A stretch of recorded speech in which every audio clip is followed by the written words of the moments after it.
ब्रह्मचर्येण तपस्तदेवा मृत्युम पाग्नतः। ब्रह्मचर्य के द्वारा देवताओं ने लंबी उम्र प्राप्त कर ली है।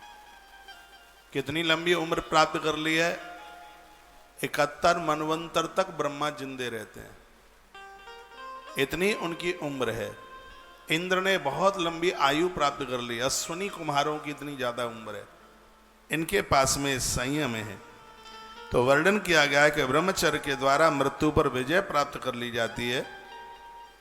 मानसिक और शारीरिक शक्ति का संचय करके रखना, इस शक्ति के द्वारा इससे बड़ी कोई धरती पर ताकत नहीं है।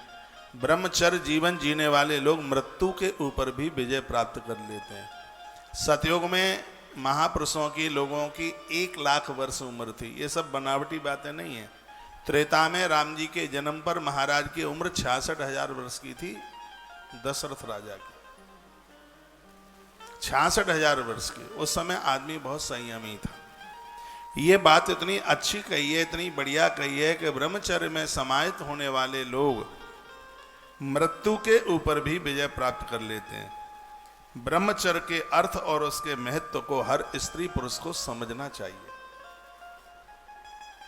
वर्णन किया गया, ब्रह्मचर्य प्रतिष्ठायाम वीर्यम लाभो भविष्यति मानवो याति चांते है याति या पराम गति। ब्रह्मचर्य धर्म का पालन करने से शक्ति का लाभ प्राप्त होता है। इसकी रक्षा करने वाले मनुष्य को दिव्यता प्राप्त होती है। साधना पूरी होने पर वह जो सोचता है वही पूरा हो जाता है। यम यम चिंतते कामम तम तम प्राप्नोति निश्चितम। वो जो सोचता है वही पूरा हो जाता है। भगवान धन्वंतरी ने एक बात कही थी। भगवान धन्वंतरी ने कहा था कि मैं सत्य सत्य सत्य कहता हूं कि मौत, बुढ़ापा और रोग ये सब ब्रह्मचर्य के नाश के परिणाम हैं। ये स्वयं भगवान धन्वंतरी महाराज कहते हैं। रोग, बीमारियां फैल जाना और जल्दी बुढ़ापा आ जाना और जल्दी मर के चले जाना, ये 3 बात। धन्वंतरी भगवान तो आयुर्वेद के परम आचार्य हैं, 24 अवतारों में नाम आता है उनका। उन्होंने कहा समय से पहले मर जाना और समय से पहले बूढ़ा हो जाना और रोगी हो जाना, ये इस बात का परिणाम है कि यह आदमी, ये स्त्री पुरुष ब्रह्मचर्य के साथ में यानी संयम के साथ नहीं रहे। संयम के साथ नहीं रहे तो बुढ़ापा जल्दी आएगा, संयम के साथ नहीं रहे तो बीमारियां जल्दी आ जाएंगी, और संयम के साथ नहीं रहे तो मौत भी बहुत जल्दी आके घंटा बजा देगी। कल मैंने लंबी आयु वाले लोगों के कुछ नाम बताए थे। धृतराष्ट्र कैसा भी हो लेकिन उसके संयम का वर्णन किया गया है। लंबी उम्र जी गया था वह। पितामह भीष्म का तो फिर कहना ही क्या था।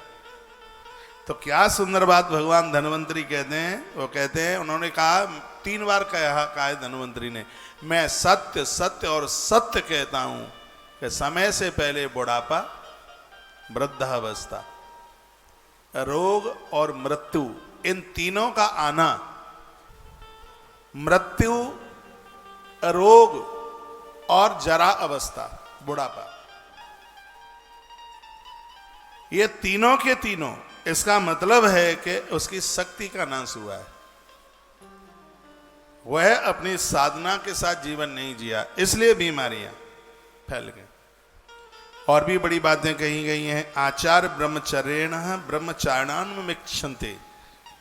जो ब्रह्मचर्य का पालन करते हैं ऐसे गुरु शिष्य का उद्धार कर देता है। वही गुरु शिष्य का उद्धार, क्योंकि उसी की वाणी में वो जो होता है, उसकी वाणी में प्रभाव होता है। ऐसा गुरु जो ब्रह्मचर्य साधना के साथ अपने जीवन का निर्वहन करता है, वह अपने शिष्य का कल्याण कर लेता है। और ब्रह्म संयमित ही शिष्य उस गुरु के ज्ञान का लाभ ही होता है, उसके लाभ को प्राप्त कर सकता है। नहीं तो जिसके पास ये शक्ति नहीं है, उनका मस्तिष्क दुखता है, उसे दिक्कतें होती हैं, उसे परेशानियां होती है। कामी, क्रोधी, लालची, इनसे भक्ति न होए। हमारे संतों ने कहा कामी क्रोधी लालची इनसे भगतन होय, भक्ति करे कोई सूरमा जात वरण कुल खोय। भक्ति क्या ऐसे ही हो जाएगी? भक्ति करे कोई सूरमा, ऐसा कोई योद्धा दुश्मन जिसके सामने टक्कर नहीं ले सकता। तो भक्ति क्या कोई ऐसे ही कर लेगा? भक्ति क्या साधारण है? अषाढ़ी आम नहीं है सो हाली चौंक करके फेंक दोगे। क्या बात कही है? कामी क्रोधी लालची। अभी जिसे स्त्री पुरुष का चमड़ा अच्छा लगता है वो भक्ति नहीं कर पाएंगे। अभी दुनिया के भोग जिन्हें अच्छे लगते हैं माला हाथ में पकड़े रहेंगे, कोई मतलब नहीं होगा उसका।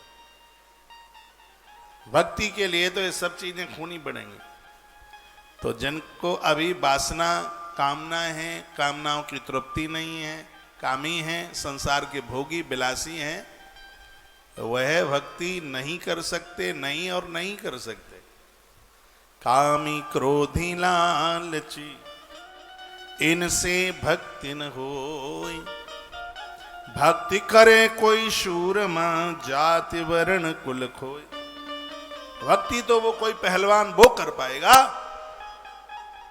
जो अपनी जाति और कुल का घमंड बिल्कुल छोड़ करके सहज बन करके और फिर वो ईश्वर के लिए जीवन जीता है, काम को जीत लेता है, क्रोध को जीत लेता है और लालच लोभ को जीत लेता है। ये भी चाहिए, ये भी मिल जाए, ये भी मिल जाए, ये भी मिल जाए, कोई भक्ति नहीं होती। भक्ति के लिए तो फटा पुराना जो भी कहीं जहां जैसी जगह जो खाने को मिल जाए, जो पहनने को मिल जाए, बस उसी में संतुष्ट हो जाए। केवट की तरह बोल दें अब कछुनाथ न चाहिए मोरे, दीन दयाल अनुग्रह तोरे, नाथ आज में कहा न पावा, मिटे दोष दुख दार्द दावा। और भक्ति का यही सूत्र है, आप अपने जीवन से संतुष्ट हो। भगवान को कहेंगे आपने हमें सब कुछ दे दिया, किसी भी चीज का अभाव नहीं है। आपकी दृष्टि में अभाव हो सकता है लेकिन उसकी दृष्टि में तो व्यक्ति की योग्यता से ज्यादा उसने दिया है, वो आदमी समझ नहीं पाता। और आप ये कहें कि हमें सब संपूर्ण मिल जाए तो वो सबको नहीं किसी हो नहीं पाएगा। कहीं तो भगवान कमी छोड़ता है, नहीं तो फिर लोग ही भगवान बन जाएंगे। समुद्र को विस्तार दिया, खारापन दे दिया उसे। हिमालय को ऊंचाई दी, उसको सीढ़ियां नहीं दी। अग्नि को तेज दिया, धुआं संग में डाल दिया। इतना सुंदर नींबू का फल बनाया, उसमें बीज डाल दिया। यदि नींबू में बीज ना होता तो मरा हुआ आदमी जिंदा हो जाता। नींबू इतना फायदा करता, लेकिन भगवान ने सोचा एक बीज डाल दूं, नहीं तो नींबू पी पी के ये सब जिंदे ही बने रहेंगे तो कोई मरेंगे ही नहीं, फिर मेरी कहां जरूरत पड़ेगी। तो उसमें बीज डाल दिया नींबू में। गर्मी का समय शिकंजी पिया करो, कोको कोला नहीं। दही से भी ज्यादा नींबू की शिकंजी फायदा करती है। नींबू